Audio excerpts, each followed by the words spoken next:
Okay, we're live. Hello, everyone. How is everyone feeling?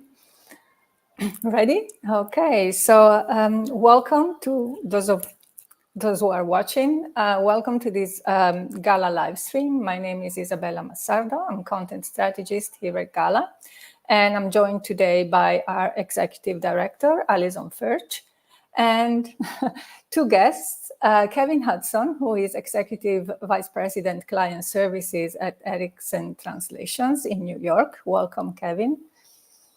And Annalise Finnegan, who is Academic Director of Translation and Interpreting at the NYU School for Professional Studies and an award-winning literary translator from Chinese to English. I had to mention that. Not that she wanted to, but for those of you who are watching, why don't you go ahead and write in the comments where you are joining us from. We're going to talk webinars. We're going to talk briefly about our call for volunteers. And most importantly, we are going to talk about a new program that GALA is launching. And the first event will take place in New York. That's why Annalise and Kevin are here together with Alison. So first of all, the webinars. We have three very interesting webinars this month. Next week on June 19th, we're going to have the 2M Language Services team talk about project management for First Nation languages. This is a very important topic we've been following for some time, and we're very happy that our members are starting to contribute content about this topic. The webinar is going to be at 10 a.m. Central European Summertime. If you're on the other side of the pond, don't worry, you can register. You'll receive a follow-up email with a link to the recording. And we're doing this because we have a good number of members that are in the APAC region, among others, the 2M team, who is down under. And so we want them to have some live webinars as well. So it's a very interesting program, and I warmly recommend it. And then on June 20th, we have a new presenter at GALA. We have Agenor Hoffman-Delbor. He is head of localization at 3DI Information Solution. And he's going to talk about automation as a, let's say, trade union between technical communication and localization. And then finally, we go back on June 27th to the topic of indigenous languages and digitally disadvantaged languages. We have a free webinar, free for everyone, not just GALA members, just to make it clear. It's titled The Next Billion Users, Technology Barriers, Solution and Opportunities. It's a panel discussion moderated by Mila Golovine, who is CEO at Masterword. And she'll be joined by three experts. Kirti Vashi from Translated, who, among other things, helped localize and develop the Wikipedia in the Thai language. We're going to have Text Texin from Xencraft, who is also a Unicode trainer, and Sjur Moshagen, who is a researcher at the University of Oslo and has done an incredible amount of work and development of language tools for the Sami language. So this is for the webinars. Now, call for volunteers. My colleague Alicia has launched a new call for volunteers, which ends on June 14th. And I see that someone has comments maybe. Oh, I'll show them in a minute. Call for volunteers from Alicia, our membership manager, sorry. We have some opening for people who are interested in volunteering, for example, for the board nominating committee, for the Rising Star Scholarship Committee, for the special interest group of interpreting and client organizations. But you can also suggest themes for other special interest groups if you want, for example, AI, language AI, or AI in general, automation, sales and management, vendor management, whatever takes your fancy, we're happy to listen to you. And most importantly, we are looking for roadshow co-hosts. And this is where I'm going to ask Alison to please explain what is a GALA Roadshow. Sure. Thanks, Isa. And I'm just going to say, call for volunteers closes on Friday, so don't miss that opportunity. Our volunteers are critical. Okay, Roadshow. GALA Roadshow is a new event series, and it's a new concept for GALA, and it was born from this desire to take what is really cool about our annual conference and bring it on the road.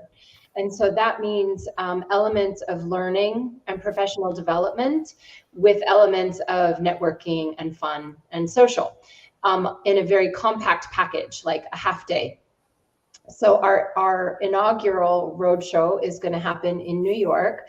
That's why Kevin and Annalise are here. We're going to talk about that event a little bit more, but I'll just kind of frame the roadshow concept for you first. Like I said, we want to kind of take the GALA conference experience and bring it on the road. One thing that I'll say about this is that we also want to take the opportunity to look at popular topics through a different lens and hopefully attract some of, I guess you could call them our peers or our outsiders, to join us in looking at these topics. So for example, let's talk with international product development people. Let's talk with language accessibility people. Let's talk with multilingual customer service or customer experience people, because we have a lot of similar themes and a lot of similar challenges. And so we're going to be talking about language services and technologies, of course, but we want to look through a little bit of a different lens during a GALA roadshow and hopefully attract some professionals from outside the traditional language services industry to join us. So that's what it's all about. First one, June 25th. It's a Tuesday afternoon. We're going to meet at NYU, and I'll stop there and we can hear a little bit more about it from a couple of our co-organizers and speakers. Okay, so let's see. The topic of this first roadshow is language accessibility, right? So Kevin, as a co-organizer and representative of Ericsson Translation, what is the overlap between language accessibility professionals and localization professionals? Why localization professionals should come to this event? Thank you, Isabella.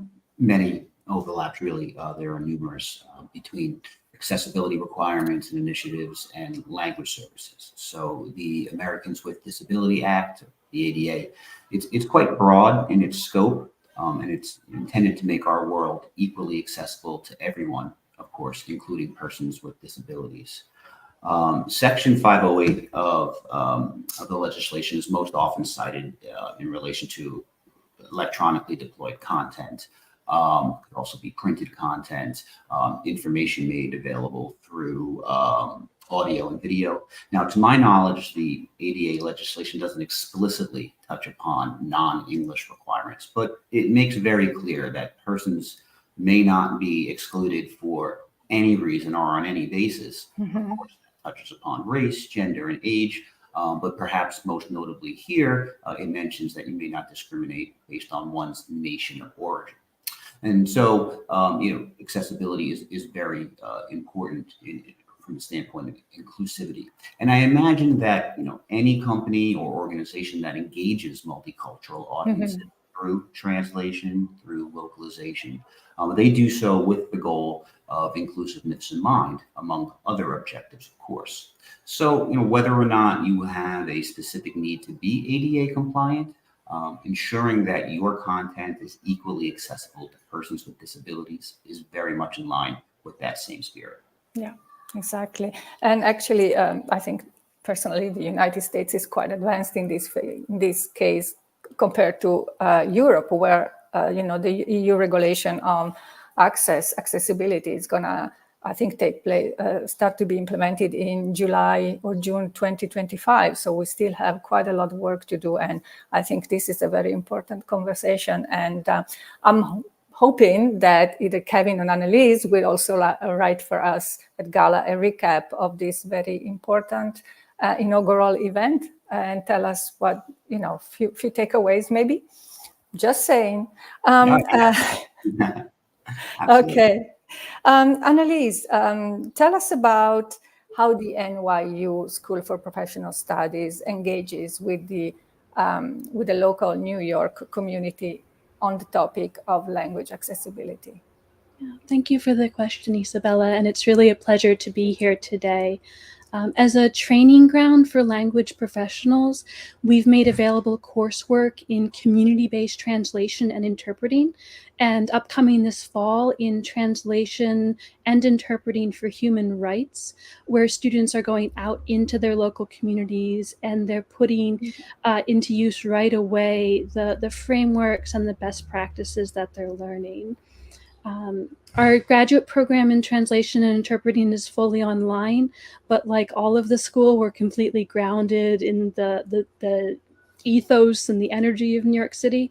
And as reflecting the really extraordinary linguistic diversity of New York, since about 2020, our graduate program has widened out.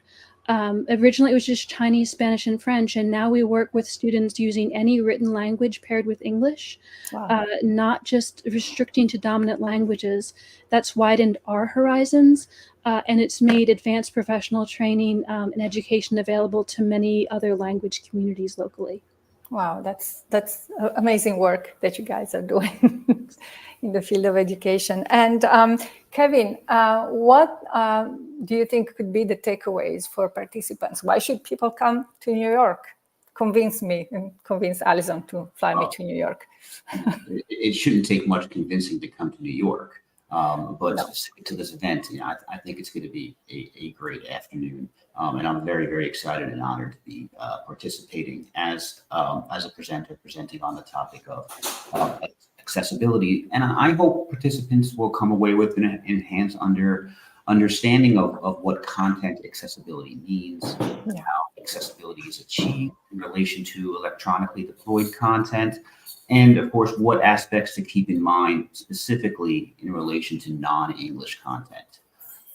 New York City is really a great leader. New York State is as well in this area. Isabella mentioned that the United States is really a leader here, but I would certainly say that New York State and New York City are leaders among leaders.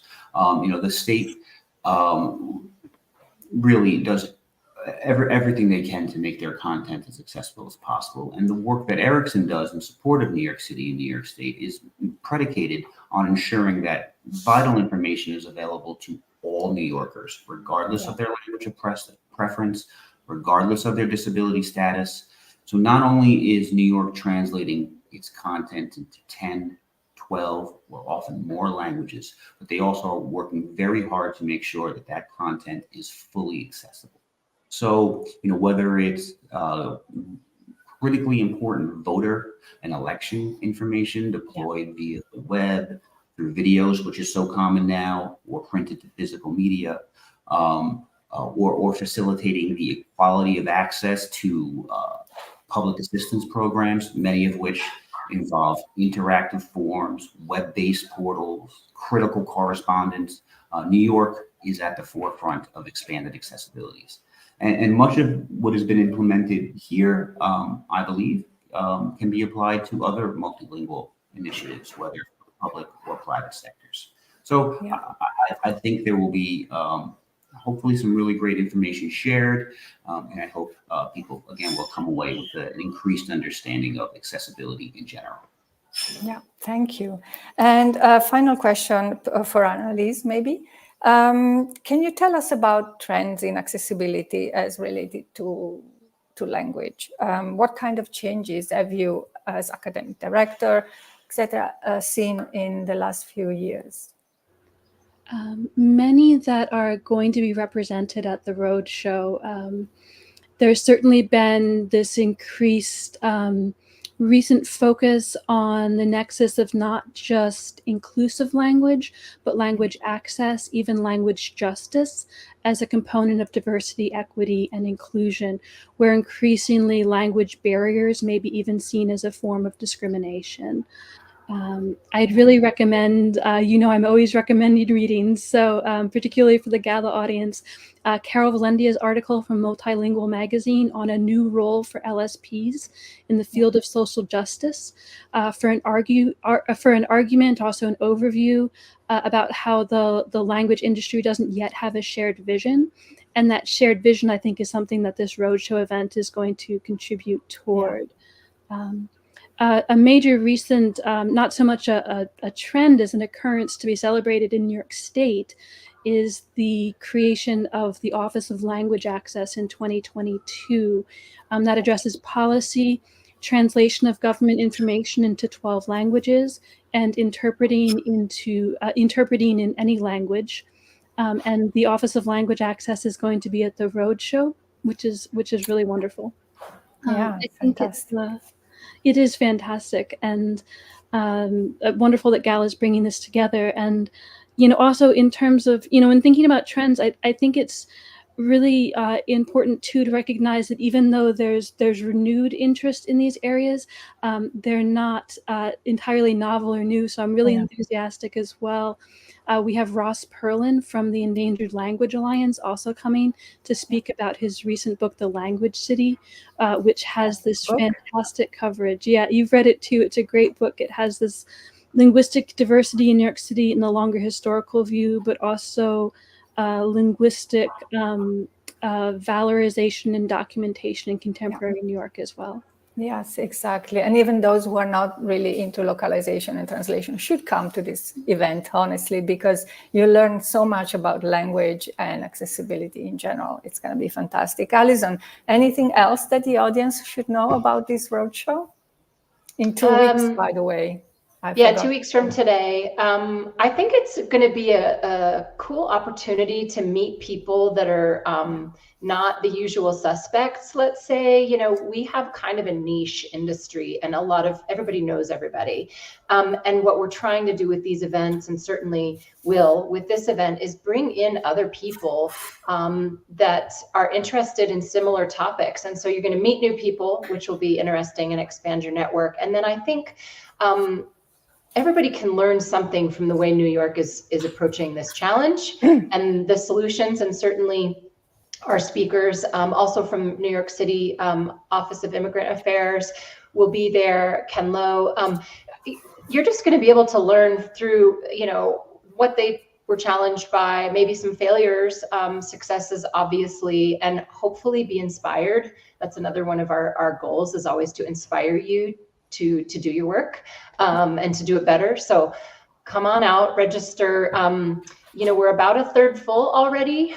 We do have a max capacity, so don't wait. I know people love to procrastinate in our industry, but don't wait, register early, because I think we are probably going to hit our max capacity by the end. Okay. And we mentioned the call for volunteers. We mentioned that GALA is also looking for roadshow co-host. Alison, what are you exactly looking for? Great question. So 3 things probably. One, it's got to be a location where there's like a critical mass of people. So probably a major metropolitan city around the world. And then we're looking for somebody who has an idea for looking at a challenge through a different lens. Like I said at the beginning, for example, let's talk about international product development and why thinking about language early is smart, or internationalization, thinking about that early is smart. Or let's talk about e-learning, or customer experience, or technical writing, or some kind of adjacent, if you will, industry. So people who have an idea about that, talking about language services and technologies through a slightly different lens.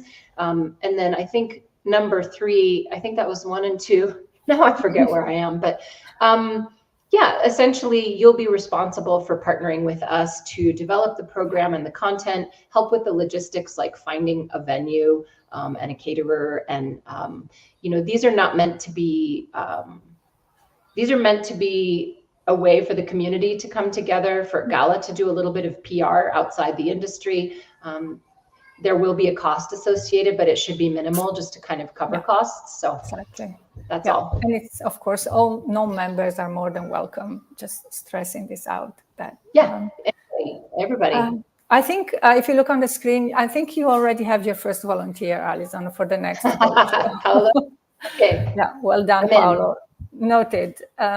Okay, so thank you so much for coming on this live stream. If there are any questions for those who are watching, just put them in the chat and we'll reply in the next few hours. I already posted a link to the events calendar and a link to the call for volunteers in case someone is interested. And if you have any questions, as I said, we're happy to answer them. But for now, Annelise, Kevin, and Alison, of course, thank you so much, and we'll see you soon in New York. Bye. My for See you now. in New York. Forward to it. Bye. Thank you. Thank you. Goodbye. Bye.